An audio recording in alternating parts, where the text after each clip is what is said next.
यह कहानी है एक मासूम लड़की की जिसकी जिंदगी में प्यार और दुश्मनी के खेल ने उसे ऐसी दर्दनाक यातनाओं में धकेल दिया जहां उसे अपनी गरिमा के लिए हर दिन लड़ना पड़ा। तो वह ईमानदार लड़की अब अमानवीय यातनाओं का सामना कर रही है। वह निर्दोष नहीं है क्योंकि आक्रमणकर्ता उसकी पसंद है। एवा चाहती थी कि वह हर दिन उसके साथ रहे। किम ने उसे लड़की नहीं समझा। एवा हमेशा बाहर खेलने के लिए केवल स्विमसूट पहनती है। वह पड़ोसी की लड़की की तरह रोज बिकिनी नहीं पहनती। यह लड़की सभी विपत्तियों की प्रेरणा है। अगर वह छोटे शहर नहीं आती तो टिम भी नीच खेल नहीं सोचता। तुम बेवकूफ हो, आप भी, तुम सबसे बेवकूफ हो। लड़कियों से पहेलियां हल कराकर वे नग्नता देखते हैं। गलत अनुमान पर कपड़ा उतारना होगा, 10 रुपए मिलेंगे। छोटे शहर की लड़कियों के लिए आकर्षण। किसी पहेली का अनुमान लगाना उतना ही कठिन है जितना कपड़े पहनना। पहेली इतनी आसान नहीं है कि इसे मिडिल स्कूल के बाद सुलझाया जा सके। यह शहर का एकमात्र प्रोग्रामर है जो एवा को सिखा रहा है। यदि एक व्यक्ति एक खाली कमरे में फांसी पर लटकता है जबकि जमीन पर एक बड़ा पानी का पोखर है तो वह कैसे लटका? जल्द ही उन्हें पहले मेहमानों का स्वागत करना पड़ा। लड़की ने सजा से बचने के लिए अपनी बहन को बुलाया और गलत अनुमान लगाया। बहन को सजा के तहत कपड़े उतारने पड़े। फिर भी उसने फिर से अनुमान लगाने का इरादा नहीं छोड़ा। वह ठंडी पानी पीना चाहती थी लेकिन ऐसा नहीं कर सकी, इसीलिए वहीं लटक गई। एवा को लड़की को देखकर दुख हुआ और उसने बताया कि उसने सही जवाब दिया। लेकिन टिम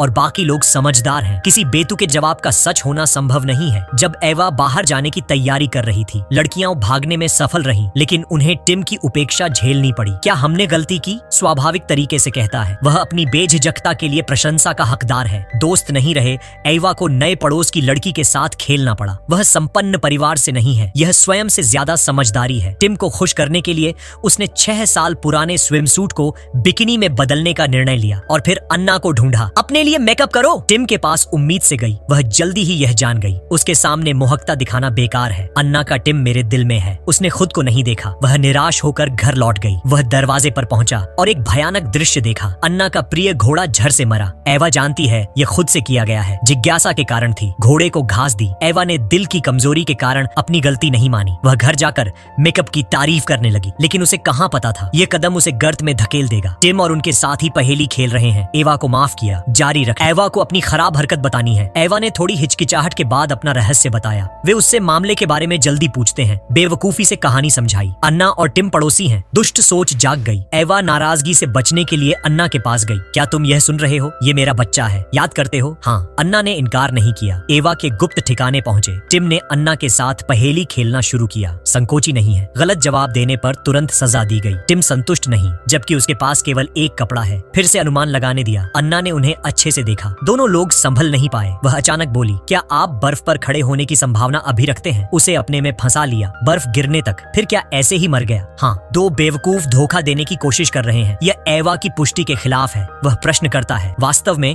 अन्ना को सही उत्तर पहले से पता था। एवा टिम से बदला लेने में मदद चाहती थी। सजा का समय आ गया है, आप छोड़ दें। टिम ने साफ तरीके से उड़ान भरना किया, लेकिन इसी तरह एवा ने उत्तर लीक किए थे। संक्षिप्त पाठ। टिम एवा को फंसाने की योजना बना रहा है। क्या तुम अपने माता पिता को जानते हो? यह वह है। क्या तुमने दोस्त को बताया? मैं अन्ना को बेहतर तरीके से समझाना चाहता था। संक्षिप्त पाठ। मोटा आदमी आग में घी डाल रहा है। टिम अन्याय के उकसावे पर अपनी पशु वृत्ति दिखाने लगा। अंततः यह खेल नियंत्रण से बाहर हो गया। एवा अपनी गरिमा बनाए रखने की कोशिश कर रही है, पर उसकी कमजोर काया बाधा है। वह अंततः घर लौटी लंबे समय बाद। मामा हमेशा उदासीन है। एवा ने गलतफहमी में अकेले रहकर जख्म भुलाने की कोशिश की। जब तक वह बड़ी हुई, उसके लम्हे में फिर से टिम की छवि प्रकट हुई। अपराध के मुख्य कारण टिम धीरे धीरे अपनी पशुवृत्ति दिखाने लगा। यह पहेली खेल नियंत्रण से बाहर हो गया। एवा गरिमा बनाए रखने का प्रयास कर रही है। कमजोर शरीर के लिए और क्या उपाय है? वह कई वर्षों के बाद घर लौटी। मामा फिर भी उदास है। एवा ने अकेले गलतफहमी सुलझाई। मैंने सोचा था कि यह जख्म समय के साथ भुला जाएगा। बड़ी होने तक दोबारा लम्हे में दिखा। एवा ने एक अपराधी को खुशहाल परिवार के साथ देखकर